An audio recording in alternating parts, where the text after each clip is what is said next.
My name is Valerie and I'm located in Montreal, Canada. I'm here on Skype with Rosalyn Byrne, who is in Charlottesville, Virginia. Hi, Rosalyn. Hi, Valerie. Allow me to set the stage by reading your short bio, taken from your book, When Horses Whisper.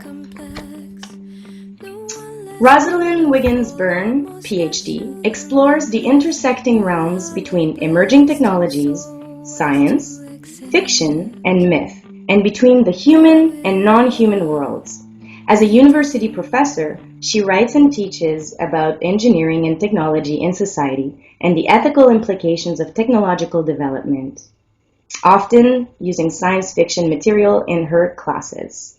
In her personal life, she continues to discover the transformational nature of human equine relationships and offers facilitation and translation services for enhancing communication between horses and their owners.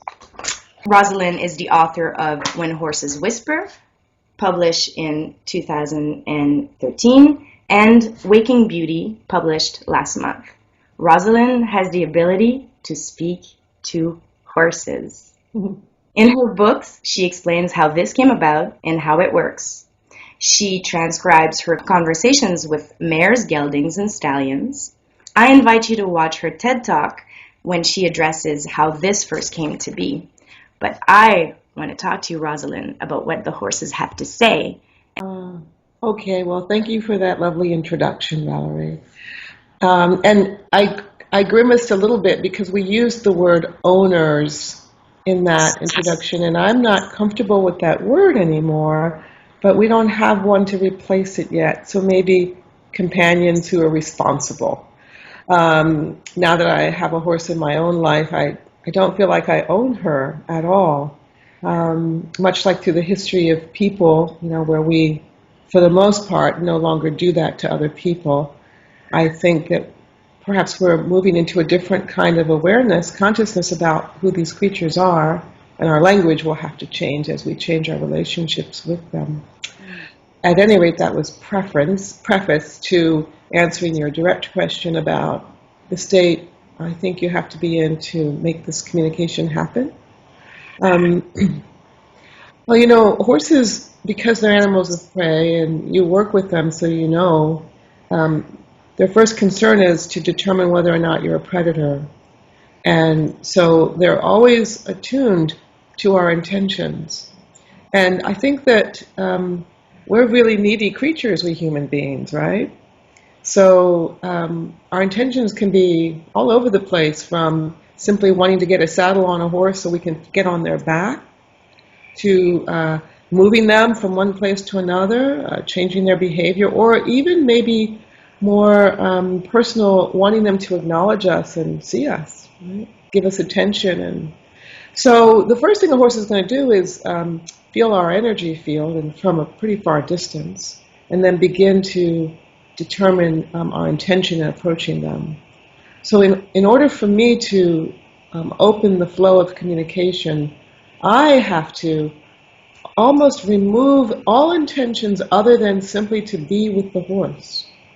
And as I'm approaching the horse, I'm saying to them in silence, but I'm saying to them, my only purpose is to be with you and to listen to you. And I have to move myself into that and get my ego needs out of the way, because, being human, I definitely have those. And I get a lot of fulfillment when a horse seems to want to be with me or recognize me. So there's a lot of ego food and excitement and anticipation of that, but I actually have to get rid of that in order to be able to listen. I have to empty and just be present, like horses do with each other in large measure. They just sort of do nothing and spend time together. So I have to get into my do nothing mode. But if I'm being hired by someone, there's a little bit of pressure. So I have to ignore that and say to the horse, your person brought me here, but really, I'm here for you. And then we can generally make some progress. In The Horse Whispers, when the horse whisper, you say, when I hear horses, I move into that flow of connection with them, and then I translate what they express into my own language. So it doesn't matter whether the horse lives in Costa Rica, where, horses from Costa Rica that you visit, and this is what the book tells the tale of, and has only heard Spanish all their lives, or in the United States where people have been speaking only in English. So it's not... your hearing is not a physical hearing. Tell us about that. It's a mystery. I'm going to try to describe it. I haven't entirely figured it out yet. So here's an example. The horse in Costa Rica, who Gitana is her name, she had spoken with me, and at the end of the conversation, she said, "I think I deserve a treat." Mm. And because I talked to you. And I said, "Oh, well, what do you want?" And she said, "Crunchy." And I literally heard the word crunchy. But I assumed she meant a carrot because a carrot is crunchy. Mm. So I called her companion owner over and I said, "Debbie, she wants a treat. She said she deserves a treat. She's asking for carrots." And Debbie said, "She doesn't eat carrots. I'm confused about why she would ask for carrots." And I said, "I don't know, but I'm pretty sure that's what she's asking for." So Debbie goes all the way up to the kitchen, which we're in the stable. She comes back with carrots, and this horse turns away from me. She specifically said, "I want crunchy." And Debbie said, "Why didn't you tell me that? That's what we call concentrado, which is concentrated food." She said, "We keep that back in the tack room." So she goes back to the tack room. She comes out with a little bucket of crunchy, and the horse dives her nose through the bucket. It's like, there. So I'm telling you this story because I heard the word crunchy. I presumed it meant carrot. And so that was my early lesson, to translate exactly as I hear. Because I really don't always have the right interpretation. Now, sometimes I don't hear specific words. And what I'm getting is a flow of meaning. And I think it's sort of like pre-linguistic, right? That we're connecting in a part of the brain that where meaning is formed before the words are applied to it, right? So doesn't that make sense that all brains, irrespective of the language we speak, are processing meaning, and in order then to express what the ideas are, we convert that into words. So maybe, I'd love to talk to a cognitive scientist who might get this. Maybe there's a part of that transmission of meaning that I catch before the words. But sometimes there are certain words I know I'm supposed to say. Mm. It's like the closest I can get to what they're trying to tell me. And sometimes I do hear physical words. Let's see, being one. I think, but you've just mentioned something, and you said, well, I'm also, you premised it, and you said, I'm also not sure exactly how it happens. I'm not sure how I hear. And through both books, and this is how I came from wanting to believe there was something going on with horses. I mean, I thought, I was pretty sure, to fully believing that this was happening is because you leave the mystery intact. In any of the books, you're traveling through that mystery of these things happening to you, and of opening yourself up to it, and of eating humble pie, kindly served by some of these horses, right? Make it pretty clear that they want you to come to them, in a communion and an openness, and to leave all of your pride stuff behind. And so you leave the mystery intact, and this is what has then you were able to take us with you and make us believers, is what I felt was happening. And perhaps the mystery will stay intact, yeah? Well, it wasn't meant to be a literary device. I literally am in mystery, and I am humbled every time I get in front of one of these creatures because they're teaching me. And I live in an academic world, in an engineering school where explanations are expected in the material world, or it's hard to it's hard to find a place at the table of academia without some kind of explanation. But I don't need to sit there um, in this way. I need to go deeper because they're asking me to do something. And the only way I can fully accept is to let go of a lot of my preconceived ideas and notions and the need to explain all the time. Uh, I don't have the language for it, but I'm doing my best because part of what I think I'm being asked to do is share with other human beings that these creatures are cognizant, sentient, intelligent, aware of us, and trying very much to live with us in a way that we can all grow together.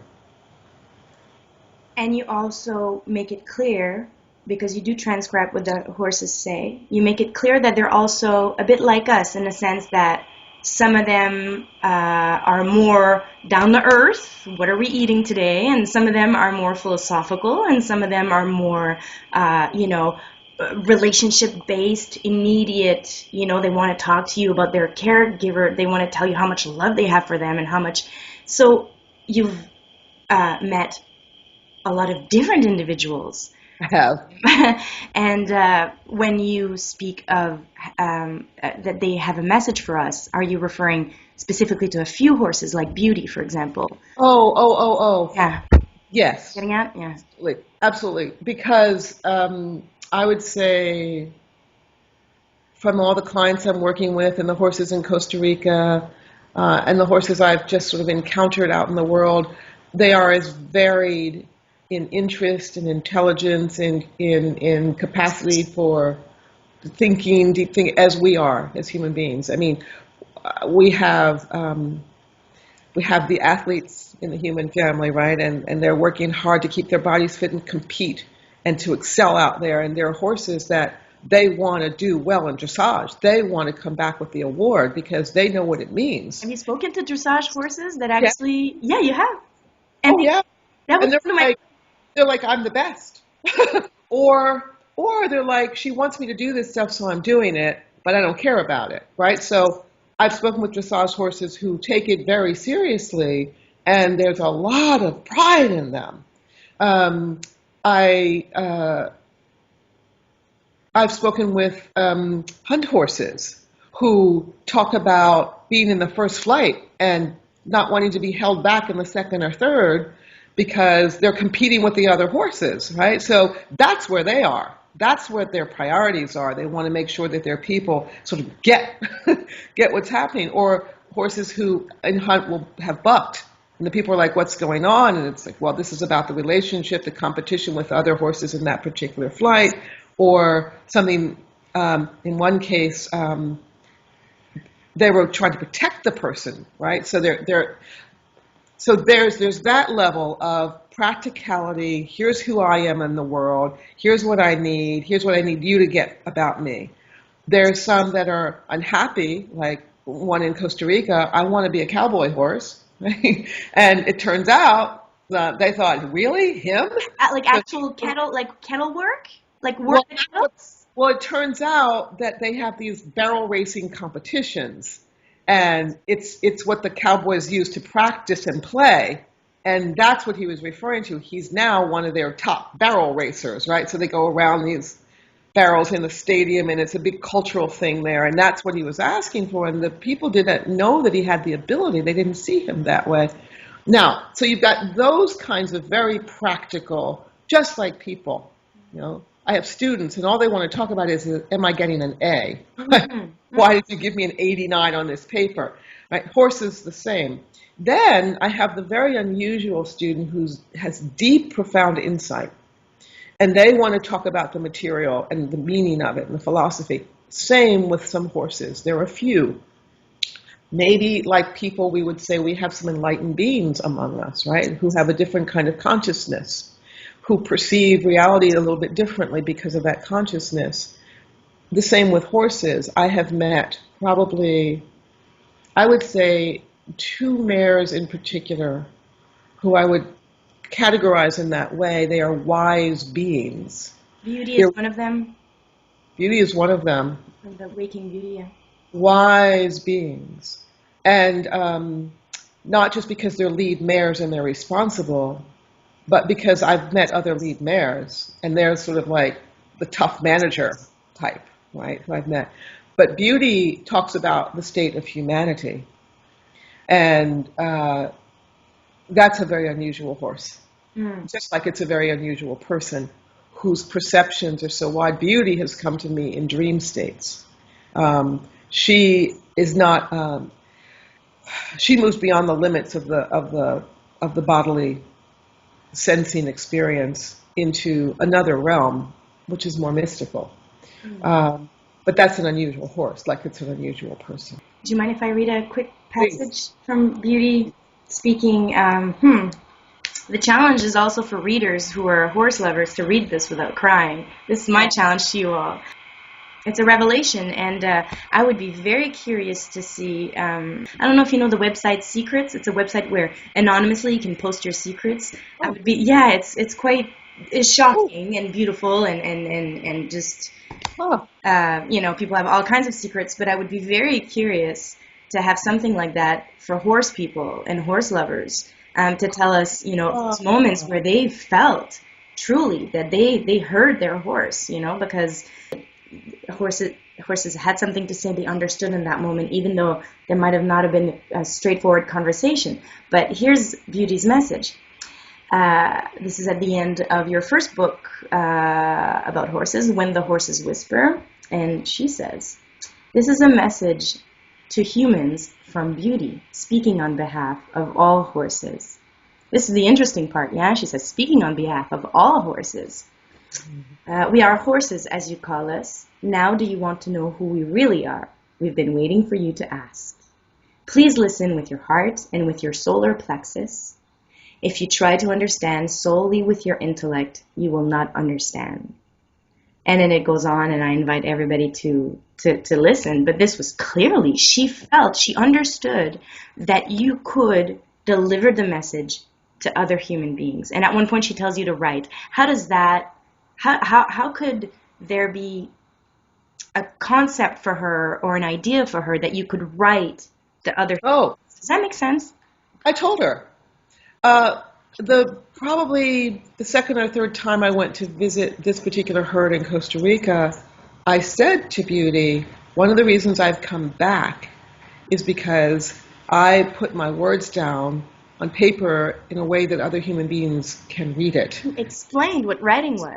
I did. And I said, I am a writer. This is what I do. And now, and I've written about other things, but now I feel like I'm being called on to write about horses. So I'm asking you to spend time with me while I'm here, to talk to me so I know what to say. So I told her I'd come back just for this. And so when I finished that first book, When the Horses Whisper, and I went back and told her, I wrote, it's out, people all over the world are reading about the things you've said. She said there's more. Well, she came to me in a different form and said, there's more for you to write. Right. And that's what Waking to Beauty is that more for me to write. Yeah. So, yes, she's a very intelligent being, and she got it.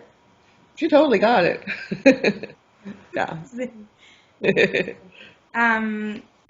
You mentioned that you are now the caregiver of a horse. Do you live close to her? How does it work? So, wow, I never intended to take on the responsibility of a horse. I had developed a small group of clients here in Virginia where I go and translate for them. And one of my brand new clients had adopted a horse from the Virginia Equine Welfare Society. And after she had adopted that horse, they brought on a new horse, because as soon as one goes, they bring on another from New Holland Auction House, among other places where horses are slated to become food and things like that. At any rate, they had brought on another horse, and they were having a lot of trouble with her. Her name was Ruby. And so they wrote to my client, Renee, and said, so do you think that Rosalyn could come and help us too? And Renee said, that will be my gift to you. So she hired me, drove me there about an hour from here. And I was there with Ruby, trying to be helpful. Ruby was having severe post-traumatic stress disorder. And so I was trying to help them to understand what she might need to help her make the transition and to come into health. So I spoke with Ruby, and we worked with Ruby. And then I said, well, I'm here, and I'm happy to talk to your other horses. There were 4 others. So I was standing and speaking to a horse named Rain. And Rain was in front of me, and she was looking at me, and she was very clearly explaining things. She said, they're going to have a hard time placing me. And when I told them that, they all started laughing and said, well, she's already been placed twice and come back twice, so I guess so. So that sort of affirmed for them that I was hearing her. So I'm continuing to talk to Rain. And as I'm talking, I can feel that a horse has come up behind me. And I became a little distracted because I heard her speaking. And what she said is, I'm the horse you need. I'm the horse you've been waiting for. I'm coming into your life to help you deepen your work. And I turned around. Her head was right here. And I said, I heard you. Her name was Raven. I heard you. And then I went back to help Rain. Then I left. And we were driving back, and it's as if that horse that was behind me, Raven, was now in my heart. And I could not stop thinking about her. You know, like when you're infatuated with someone and you're beginning to fall in love, it was like she was really there. Carry them. Oh, my God. And I was baffled. And I said to the woman who'd hired me, I said, Renee, I don't know how to explain this, but I feel Raven with me, and I feel like I'm supposed to have her in my life. And this woman said, oh, one step at a time, see how things unfold. Well, I waited 3 days. It wouldn't go away. So I wrote to a friend of mine who boards horses. And Blue Star is her horse. He's in the book. Yeah. Prideful, beautiful thoroughbred. And she said, I want to do anything I can to support you and help you. You may board her with me if you get this horse. So then I wrote to the VWS, and I said, she's in my heart. She's on my mind. I think she's going to help me with my work. May I adopt her? And it was a long process. It was a long process of sort of, I had to write all these essays. I had to give references. I had to go look at the facility. But then when I went back to visit for another time, and I said, what will it cost? I knew that something was up when essentially they offered a price that was like a gift. And it just, there was no way to say anything but, yes, I do. I do. This is far from the first horse you've met. I mean, you've met lots of horses. There was one horse here in Virginia who was up for sale. And so was one of the other horses that belonged to the same woman. She'd taken on too many. She needed to get rid of 2. And I was smitten with a mare that she was selling because she was just so beautiful. But there wasn't a heart connection. She was just so beautiful. I was just sort of enamored with her. And I kept trying to get her attention and to get her to come up to me over the fence so I could say, would you like to come live with me? So this other horse, who I did not find in any way attractive, came up, and he leaned across the fence, and he put his chin on my shoulder, and he said, take me, take me. His name is Big Z. Take me. And I said, oh, Big Z, oh, honey, I'm so sorry. I hadn't seen you that way. I have to tell you, I'm just so sorry, but I wasn't feeling drawn to you in that way. And I felt guilty. Yeah. I felt guilty. So I went home to my husband and I said, Big Z asked me to take him, to bring him home as my horse. And my wise husband said, now remember, horses can be like people. And they can manipulate just like people. And maybe he needs a home and he knows you, but it's not necessarily what's best for you. So think about that. Yeah. So I thought about it and I thought, I went back to visit him. I didn't feel anything. And it's like within a relationship, you have to be true to yourself, right? You have to really feel into your heart. So that was a year ago, and he got picked up by somebody else, and he went off, and I wished him well. With Raven, I went back to visit for a second time, to be sure. And I got out into the pasture, and I said, okay, Raven, let's talk about, sorry? Did you recognize her right away? Oh, sure. Because sometimes in your books you mention, like at the beginning, you're like, oh, I didn't even recognize Yeah. it. I'm like not used to seeing horses Oh, differentiating. right. And they were shaming me about that. Like, you figure out who we are because we're all different. It was like, wait, this one has a spot here, but otherwise looks like that one who has a spot there. So I'm learning. But some of them, sort of a general brown quarter horse. It's like, wait a minute. But Raven is black Mm. with white face and three white markings on her hoof. So she's considered a paint, but she's black. She's stunning. Yes, I recognized Raven. I went up to her. Raven was with her foal, who was apparently she was mounted by a mule when she was in New Holland, and nobody knew that she was pregnant because it's chaos there, right? They just push all these stallions together with mares and babies and everybody, and so she had given birth to this foal, and she said to me, she said, not yet, because he's not quite ready for me to let him go. She said, I need a little bit more time with him, but it won't be much longer, so come back. So then I came back, and she said, I never made a good, deep connection with him, and the other mares will take care of him, and we're about to wean. So then she told me to sit down on the ground. And I said, really? Did you just sit down? Sit down. Sit down, right. Sit down. Have a seat. Okay. So I squatted because the donkey was behind, the mule was behind me, and he's rambunctious and energetic, and I was nervous about it. Anyway, so I squatted down, and she said, this is a little emotional, she said, first we need to take care of some of your childhood issues. We need to take care of the mothering issue that you're still working with. I can feel it, and I'm going to help you with that, she said. And I started crying. Because, like, how can she see this? I don't carry this on my shoulders. I don't walk around talking about this struggle that I have, but she must have felt it. She said, so first, for a while, I will mother you. And then I will help you deepen your work so that you can go further. So it's like, oh my God. Okay. Okay. Here's how it's gonna be. Your horse is like, here's how it's gonna be. I gotta tell you, a lot of horse owners go through that, but it's not quite as open, and the horse is like, here's how it's gonna be, but the owner doesn't quite usually get the message, or It was so loving. It was so loving.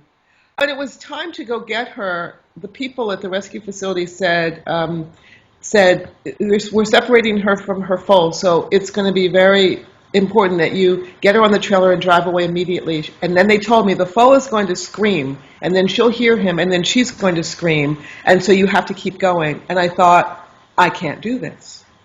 I can't do this. It's not right. So then I checked in, and I walked up to Rain, that mare who said, you're going to have a hard time placing me. And I said, Rain, I need your help. Mm.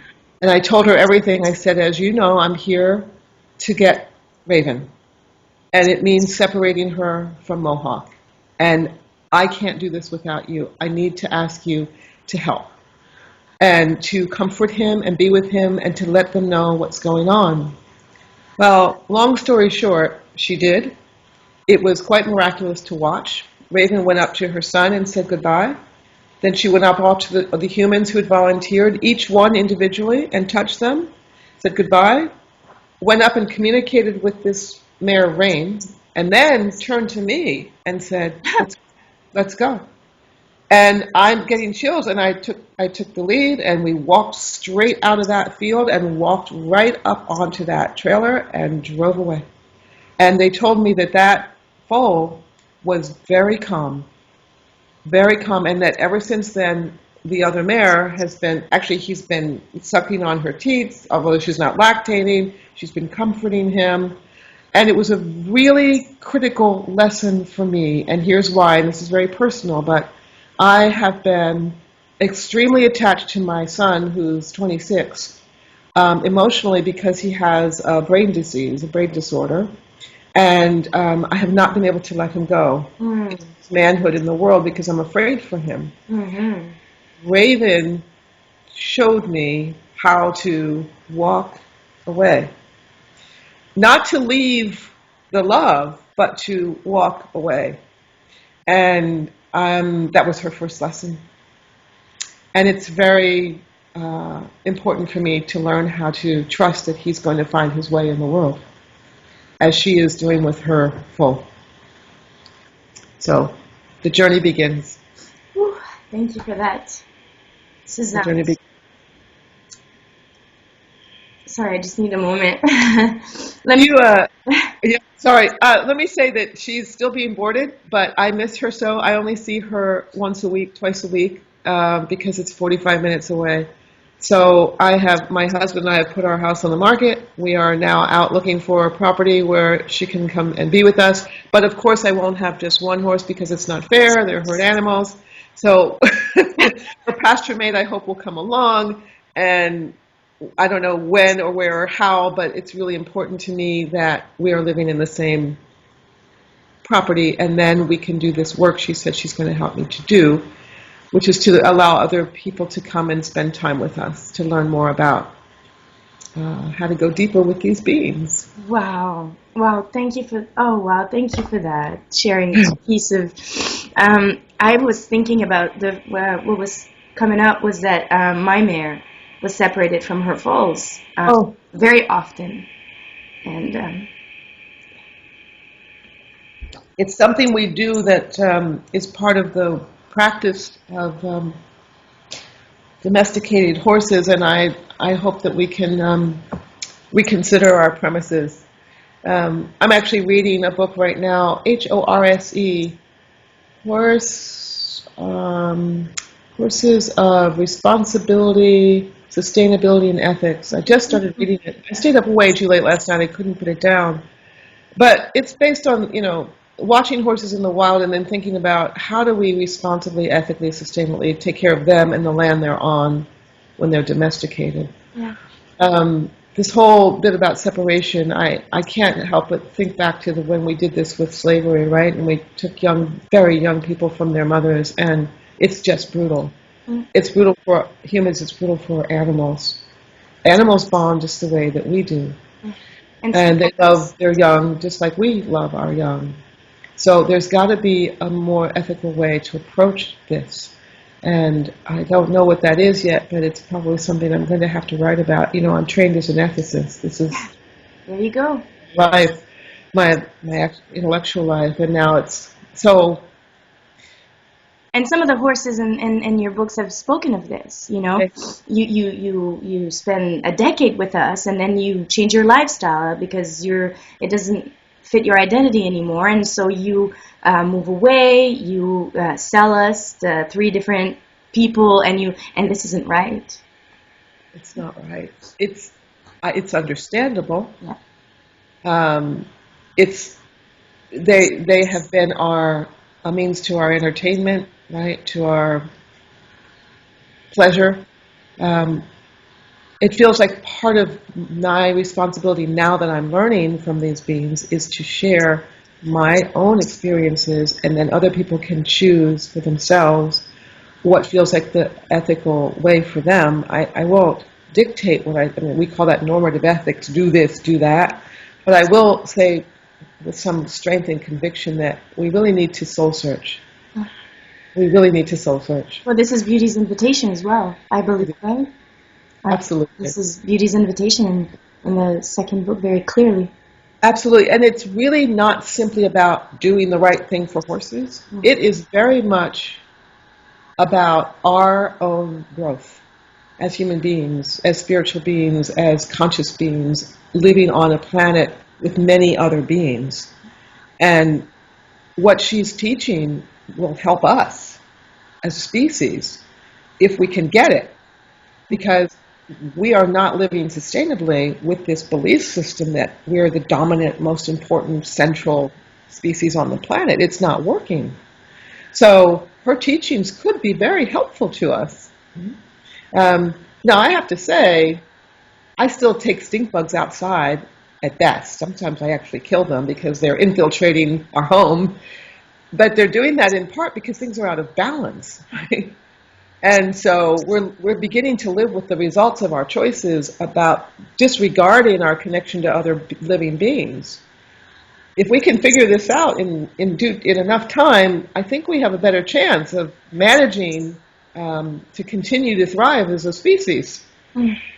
So she is Even redefining what thriving means, right? absolutely. To me, I feel that this is an invitation to look at what we consider thriving, because the way we've been doing it, as well as Juano the Stallion, beauty speaks of energies, and she says, well, the best I could say is, I could say female and male energy. That's how you would understand it. That's how she, and so the balance, the earth balance, and the invitation for opening the consciousness and healing has a lot to do with balancing the feminine and the masculine. I felt that Absolutely. saying. That's what, in the 70s, 80s, there was a book written, a conversation between a gorilla and a human being, and I'll remember the name of it. It was very popular. It's a very similar message. Um, I I saw that as a fictionalized way of getting us to consider our relationship to other beings. This isn't fiction. This is another being reaching out to us across the boundary of species, saying, "Please understand. Right? We're here together, and we are trying to help you walk differently on this planet." Observed, and they're also saying we've observed, we know what's going on, we feel ya, Yo-yo. get it, we sense changes, we sense where you guys are at, it's not quite working, we're not sure if we want to continue in the same, some speak of the human horse relationship, and some say, like, this isn't really working for us, you guys largely will have to figure out, even just on the horse human, Absolutely. Just start there. even just to start there, but they're also saying on the planet that it, we see what's going on. Some people may be angered by this analogy, but I have to just speak my truth these days, right? The horses are teaching me to do this more and more. So here's the note. I'm reading an old classic book called Uncle Tom's Cabin, which is set in the slave South of the United States, right? Yeah. And a lot of the things that the author is working with are things I'm working with in terms of horse-human relationships. So, for example, people who are so used to, they're born into slavery. It's all they know. And so their relationships are subservient. They are like, it's all they know is that they belong to these beings and that these other beings provide what measly food they're given, what measly clothing they're given, but the exchange is you will work. Now, people will say, well, yeah, but those are human beings, and we know now it's not right to do that to human beings. But we didn't always see the people we enslaved as human beings. We saw them as partially human. So we had to change our consciousness, we the collective we, right? In order to say, wait a minute, they are people, they are intelligent, they are like the rest of us, we can't enslave them anymore, it's wrong. Then you have a new generation born, not in slavery, that's trying to recognize another way of being in relationship, right? So what happens if we begin to understand horses differently? They might not be our species, but maybe they are just as aware, just as worthy of a thriving life on this planet as we are. Why do we come first? Why do our needs get fulfilled at the expense of other species? I don't think we can continue that way. And she's helping me, Beauty, Raven, Wano, the individuals, Felice, one I've just met, the individual wise beings who are in horse bodies, as we should say, are helping me, and then I hope I can share this message. I went back to Gulliver's Travels, Jonathan Swift's Gulliver's Travels, and I remembered that at the end of the book, the last country he visits is the country of the Women's. They're horses, essentially, Houyhnhnms. It's spelled Hou, but it's pronounced Houyhnhnms. Okay. And I remember reading it when I was a kid and not knowing. Well, first of all, I read it in French, so and I went back and I remembered. At the end of his travels, he spends time with them, and the horses, essentially, on this island, have humans that they call yahoos, that they have at their service because obviously, absolutely. And, oh, yeah. And when because they are small, they don't have a word. The horses don't have a word for evils, any type of evils, except when they speak of yahoos. Then they have a sense of like what evil is, essentially. Oh yeah.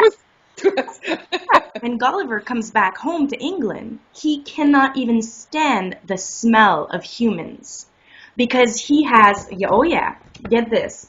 He goes, it's quite interesting.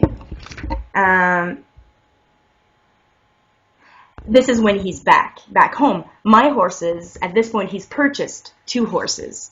And he goes, my horses understand me tolerably well. I converse with them at least 4 hours every day. They are strangers to bridle or saddle. They live in great amity with me and friendship to each other.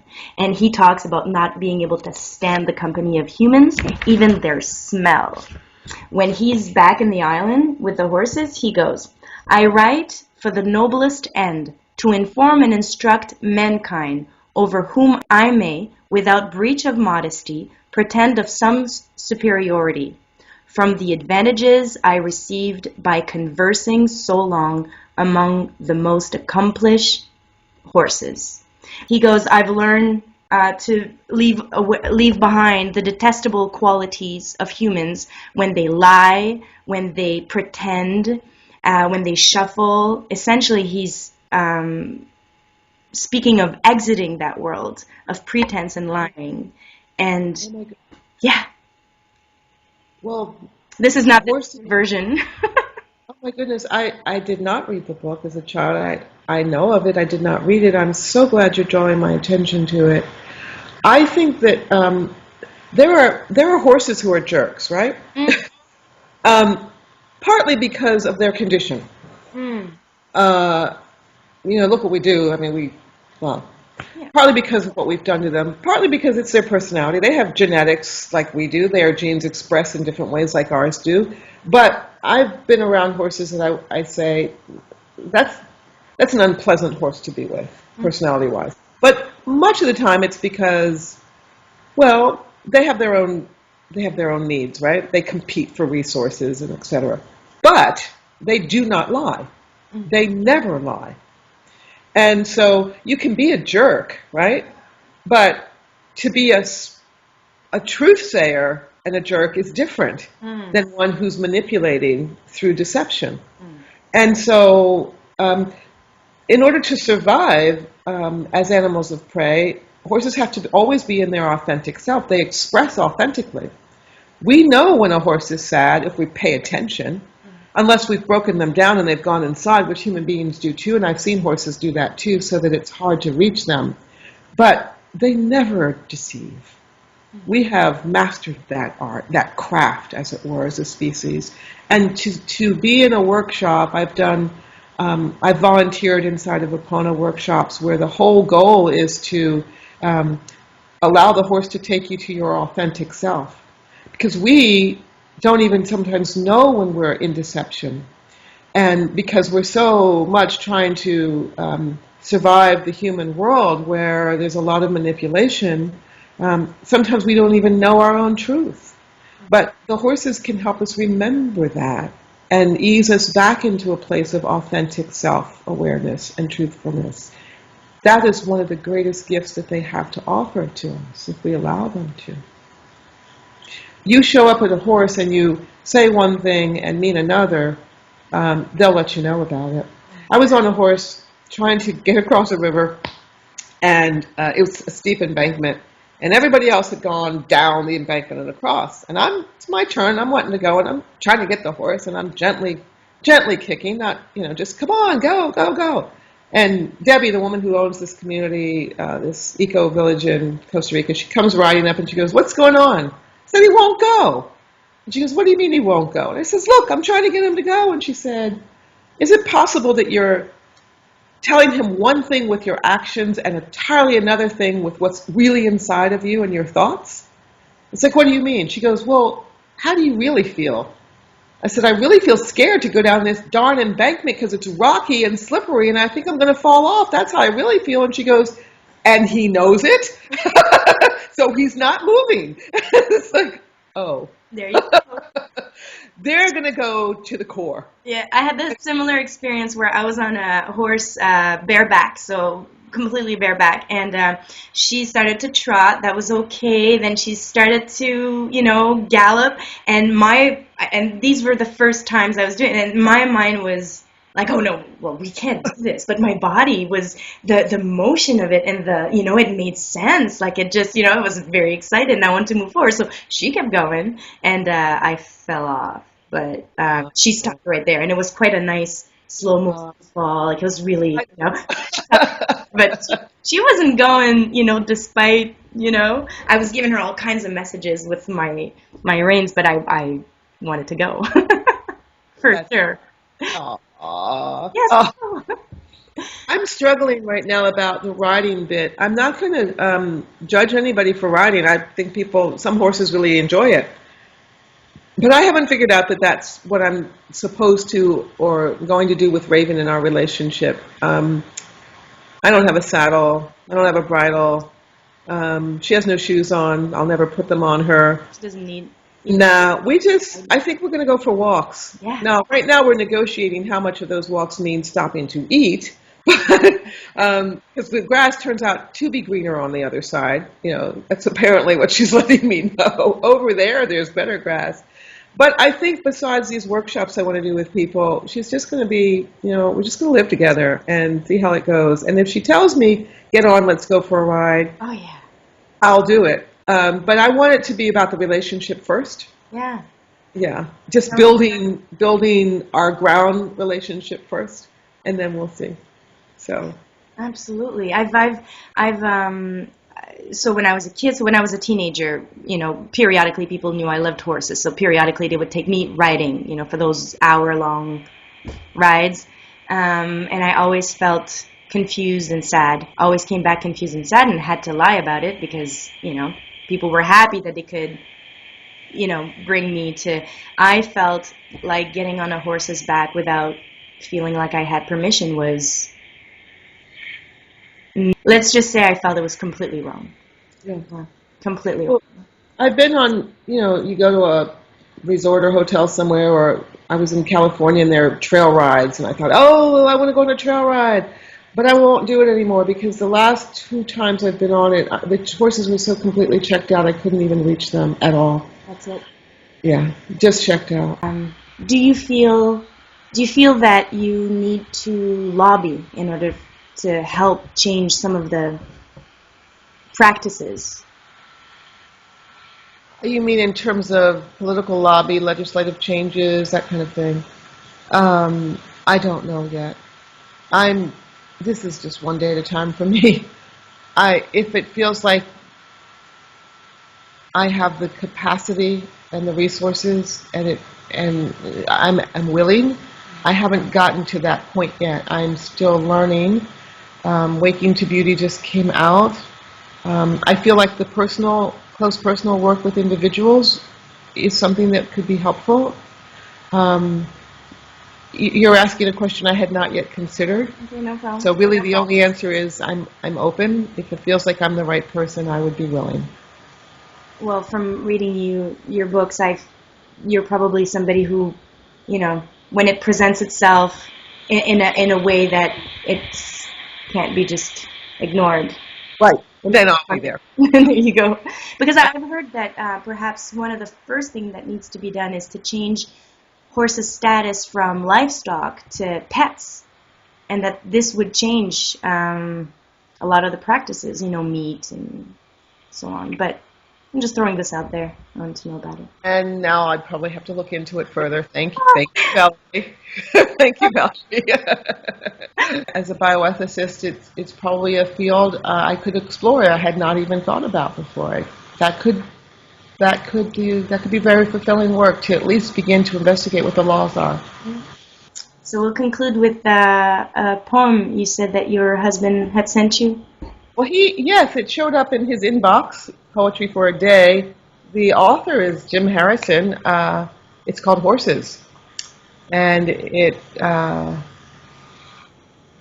goes, in truth, I am puzzled most in life by 9 horses. I've been watching them for 11 weeks in a pasture near Melrose. 2 are on one side of the fence and 7 on the other side.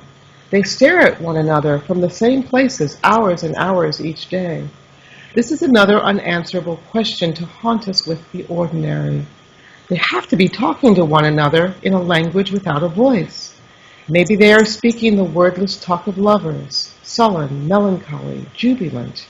Linguists say that language comes after music, and we sang nonsense syllables before we invented a rational speech to order our days. We live far out in the country where I hear creature voices night and day.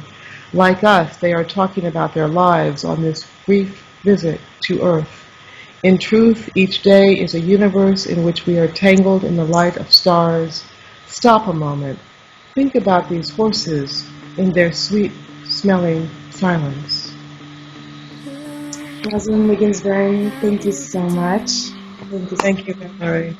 Thank you so much. I appreciate your sharing this.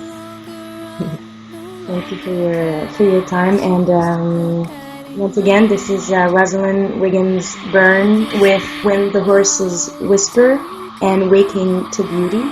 Also, I invite you to watch her TED Talk, which is how I first encountered Rosalyn. And again, thank you.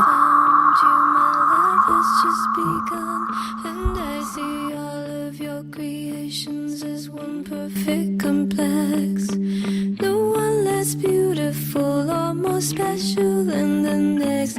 We are all blessed and so wise to accept